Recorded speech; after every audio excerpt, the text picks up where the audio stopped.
may we first gain an understanding of the brain, nerves, emotions, and outlook on life. The 10 early signs that reveal twisted thinking of mass shooters. Well, what are the triggers that sends one's brain across the line that defines protecting life and destroying life? The brain, heart, mind, emotions are designed to protect life, but when the line has been crossed in the brain, the focus is destroying life. When facing life-death situations, the body has a built-in mechanism that is called the fight-flight superpower button. In a flash, the body goes into a syndrome of momentarily extreme lows and proportional highs. The blood vessels constrict in the organs that are not needed to fight or run fast. Thus, the digestive and eliminatory systems shut down so concentration can take place in the upper trunk, the eyes and extremities. The heart, lungs, nerves, muscles, and the eyes receive superpowers while they're needed for a short time. The focus is to protect life. Thus, the eyes have a scope on the backside. That's for that greater vision you have to have for protection.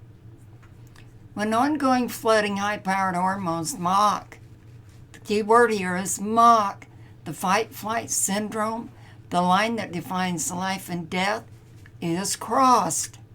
The focus to destroy life is the flight all the way to the end, as the heart and emotions have dipped into a proportional low. Now, all that is very important for you to remember as we go through all these principles and pictures and dot connecting. The pituitary is in charge of the life cycles, protecting life, and the outlook, which is the mental and emotional perception of life, sits right behind the eyes. The governor of the hormones and emotions sits directly behind the pituitary. In fact, the two are rooted as one life-producing generator. When the mental, emotional perception of life becomes distorted, the eyes project, of course, a distorted look.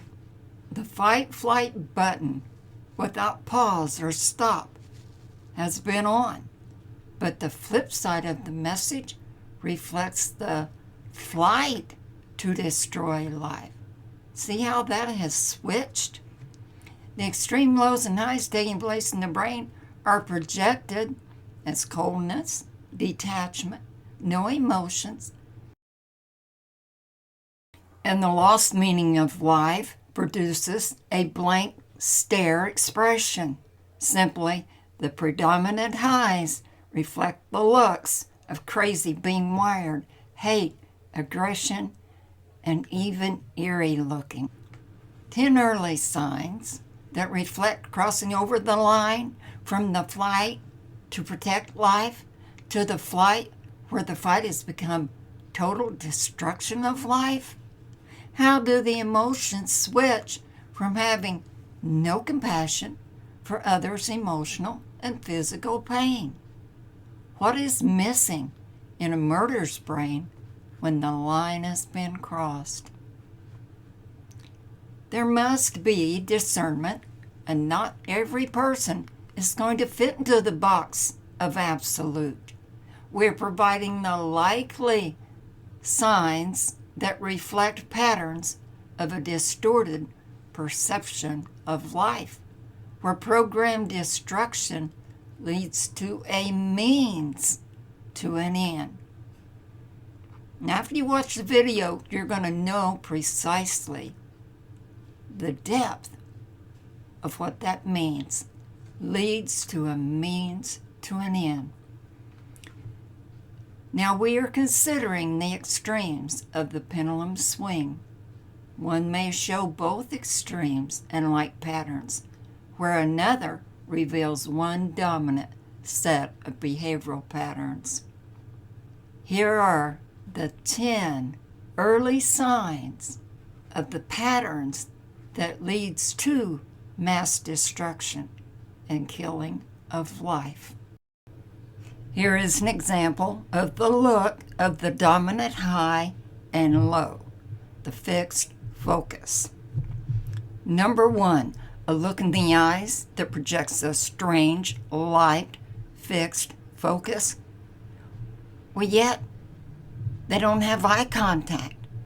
It's minimal. And this is the look of no emotions, detachment to life, the surroundings and situations, no response to danger, death, funny topics, and the list goes on.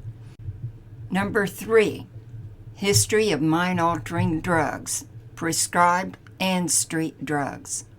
4, no respect for authority, the law, rules of order in the home, school, or social environments, behavioral changes. Number 5, spontaneous, flaring tempers, acts of aggression. 6, no friends.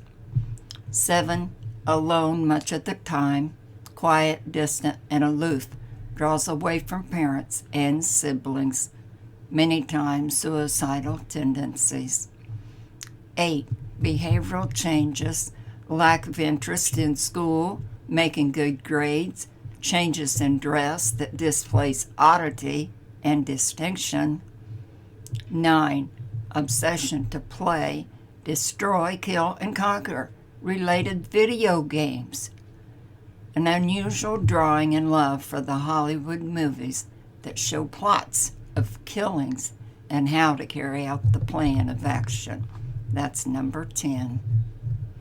We live in a video movie-based world where aggression, violence, and destruction become the games and entertaining devices. So not everyone is going to be influenced when watching and or participating in the make-believe world. However, the few that are already living in a dark and detached world with a distorted perception of the outlook on life, well, they can be swayed to put the visions into actions. After all, the video running in their brain with images and sounds relative to destruction has no sense of reality. What is real and what is acting on stage. Any repeated patterns in the outside world is reinforcement of their own demanding thoughts and focus to go into action. Remember, there are no pause or off buttons. The background check, based on the 10 warning signs, should include family members willing to work with the family doctor and an outside doctor, a history of all drugs, including antidepressants and Ritalin given to children. Street drugs, marijuana, cocaine, speed, and alcohol should be on the checklist as well when it is mixed with suppressants and speed. The latter is in reference to a street drug that offers a high. Think about the conflicting or fighting mix of the hormones dealing with dominant, suppressive, and clashing speed, the dominant high.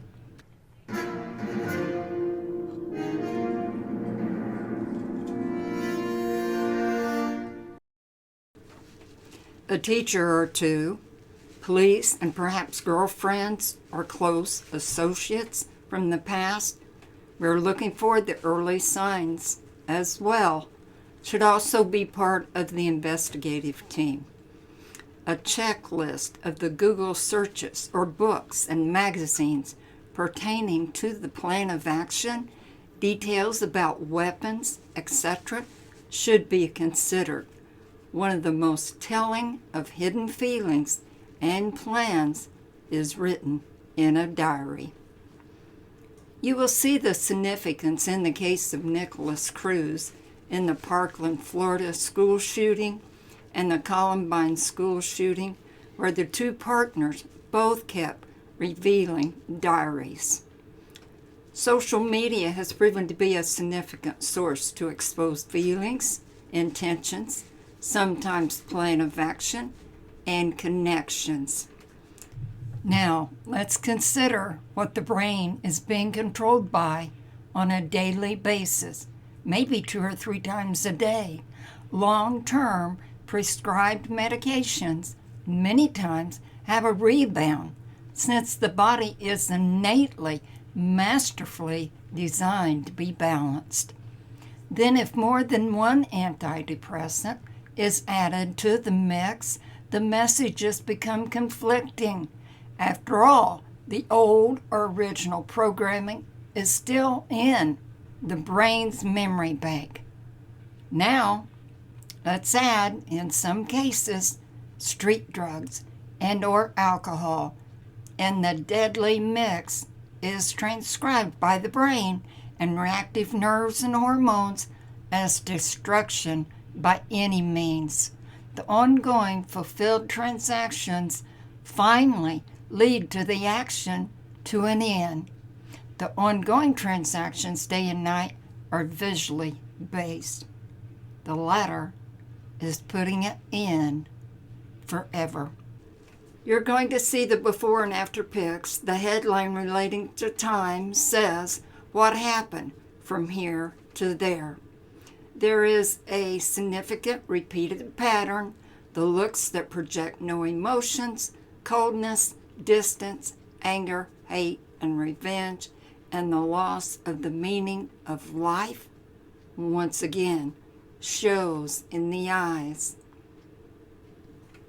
Here's the look of no emotions.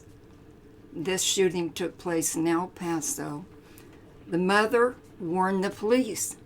So was the warning not taken seriously? What were the late red flags that the mother felt an urgent need to call the police? The information pertaining to the alarming signs would be important to know for future profiling and case studies. His eyes project the distorted outlook on life, or life has lost its meaning. Well, 13 hours later, the Dayton shooting took place. Here is a mugshot that relates to traffic violations and some other arrests, but what happened from here to there? Could it be a history of antidepressants that later were mixed with controlling cocaine and alcohol? Well, cocaine is the contrasting high, and alcohol is fire-based. This deadly mix was in the toxicology report released shortly after the Rampage shooting. Somber, no emotions. Drugs, depression, or both. This is the shooter at the Gilroy Garlic Festival in California. This is a shocker and a warning sign within itself. So what happened from here to there? This is a high school picture, and he was only 19 when he went on the shooting rampage. That was probably just a year. I'd say 2 years at the most. He had a hit list of religious and political groups. Ironically, he had a hate for religious groups, and he lived at Church Hill Place. This is Nicholas Cruz, the school shooter in Parkland, Florida, said he heard voices talking to him. His writing of supposedly the driving force is confirmation for what his seat of emotions was recording. The self-defense of feeling alone is writing and keeping a diary. This is not saying everyone that keeps a diary feels loneliness. Fueling drugs compound picture in the mind. Is he answering the inner voices, perhaps asking him questions? If so, this is confirmation of the transaction and what it takes to fulfill the task. This young school shooter in Paducah, Kentucky, showed no emotions or recognition of his victims, according to what the principal and police had said. Of course, he's put on a few pounds there. Here is his picture, 20 years of prison life. And he still reflects that same look of detachment. This shooter, who shot Gabby Gifford, the congresswoman from Texas, and he killed others, just looks crazy. This is another what happened from here to there. Stephen Paddock, the Vegas shooter, well, he killed 60 people and he injured 867. 413 out of that 867 were wounded by gunfire. He just opened up fire, and whoever was in his path, his aim, were either killed or wounded. And he was the deadliest mass shooter in American history. There were 22,000 concert attendees at the Country Music Festival on the Vegas Strip. It was reported by his brother that he had been on medications for a long time. We must assume this is the look projected at the time of the mass killings and when he took his own life. Well, everyone remembers Sandy Hook.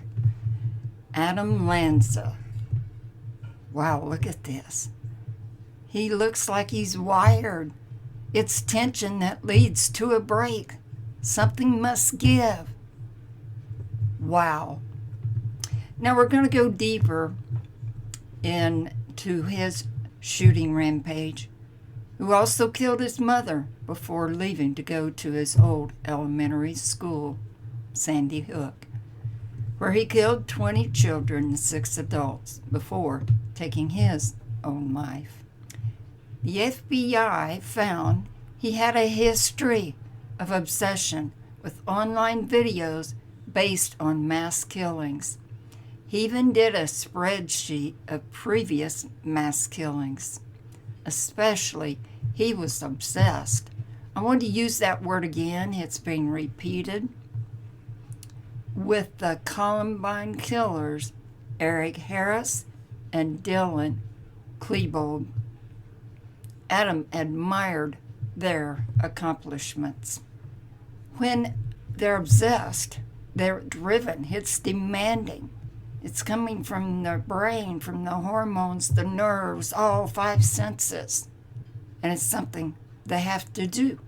Adam was diagnosed with Asperger's syndrome, the functional level of autism, and more than likely had been on medications from childhood to his fatal day, when he died at 20 years old. Remember, it was mentioned all senses are heightened when one's body goes into the pendulum swings of extreme highs and lows. Adam did not eat much. He was vegan, and he weighed 111 pounds when he died. I'm thinking solid food probably felt like rock-hard candy, and soft foods were mushy feeling, no taste, to his overfiring acute sensitive taste buds. Furthermore, the pituitary that controls appetite and outlook, well, they both are programmed for living forces. Well, they took a nosedive to the bottom. The message was, you're coming to the end. Now, here are the before faces of Eric Harris and Dylan Klebold. They depict normal, friendly, and happy couple of happy-go-lucky looking guys. At this age, they look like in their early teens, ended up being the killers of the Columbine shootings when they were 18 years old. They were seniors in high school. Well, Eric, he was amused with spinning. No, let's just say he was obsessed with spinning his phone on the table there in the cafeteria.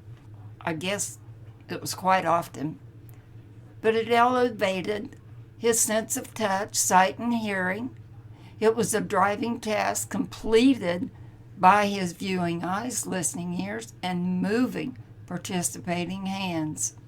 All of the above confirmed the projected picture of the spinning whirlpool in the seat of emotions. Once again, the internal transactions are finalized by the actions on the outside. The senses have been satisfied as they each followed the instruction of their ongoing, overwhelming, reeling video, producing vivid, loud messages. The volume is on high, which is magnified by the living, this is in quotes here, active images of themselves and their dead victims. Tangible pictures in their mind consist of concise instruction and demanding an end to that transcription. That's the results of what is being programmed. By now, you see the importance of relating to the repeated patterns of a sampling of the mass murderers, which have been many, but specifically the before and after pictures are most revealing. Now, this is all we cover for now on the Columbine case, but part 2 that follows, titled, What is Missing in a Murderer's Brain? You don't want to miss this. It is so revealing. And I've wondered, could it be used in court cases? We also dive into the diaries, letters, notes, and doodling scratches, and the Parkland, Florida shooter, Nicholas Cruz, who killed 17. Nicholas left a note telling what was the cause of his absolute actions, inscribed as burn, kill, destroy. Don't miss the explosive conclusion, what is missing in the murderer's brain. You will be shocked when you see the evidence that evidently no one ever noticed. I've always looked for signs, and by this awareness, the appearing invisible is made visible. Click on the link below to watch part 2.